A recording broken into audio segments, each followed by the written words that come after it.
Hello friend, good morning. আমি অনুভা আর Anubha daily blog চ্যানেলে তোমাদের সবাইকে স্বাগত জানিয়ে আমি আজ থেকে নতুন ভিডিও শুরু করলাম। কালকে কিন্তু তোমাদেরকে ইন্ট্রো ভিডিওটা দিয়ে দিয়েছি, আর আজ আমি নতুন ব্লগ শুরু করলাম। আমার সকালের মর্নিং রুটিনটা তোমাদের সঙ্গে আজ শেয়ার করতে এসেছি। আজকে সোমবার, তো সোমবার কিন্তু আমার মেয়ের বাবার দুজনের স্কুল আছে, যার জন্য আমি সকাল সকাল উঠে কাজকর্ম শুরু করে দিয়েছি। বাসি কাজকর্মগুলো করে নিচ্ছি।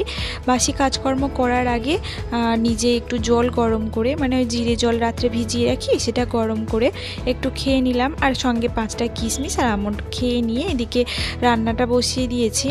কাল যেহেতু রবিবার গেছে, রবিবার দিন একটু ভালো মন্দ খাওয়া দাওয়া হয়, তো তারপরের দিনে আমি চেষ্টা করি একটু নিরামিষের মধ্যে কিছু রাখতে।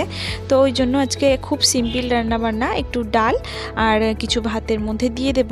সেই সিদ্ধ ভাতে আর ডাল দিয়ে কিন্তু আজ খাওয়া হয়ে যাবে। একদিকে ভাতটা বসিয়ে দিয়েছি, আর একদিকে দেখো এদিকে মেয়ের জন্য একটু টিফিন বানিয়ে দেব। মেয়ের আজকে টিফিন বানিয়ে দেব গোলা রুটি। এটা আমার মেয়ে খেতে ভীষণ ভালোবাসে। ও আটার রুটি বা ময়দার কোনো কিছু তেমন একটা পছন্দ করে না, তো ওর জন্য ওর একটু আটা দিয়ে গোলা রুটি বানিয়ে দেব। আর সব থেকে বড় কথা কি বলো তো, আটা দিয়ে রুটি বানিয়ে দিলে না, ও যখন টিফিনে খাবে তখন ওটা শক্ত হয়ে যায়, খেতেও ভালো লাগে না।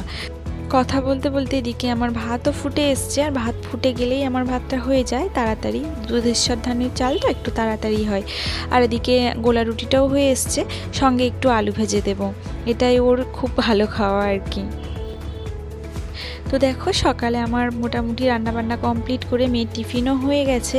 আর আজকে কিন্তু আমি ভিডিওটা এই পর্যন্ত শেষ করব। আবার দেখা হবে নতুন কোনো ভিডিও নিয়ে। সবাই ভালো থেকো, টাটা।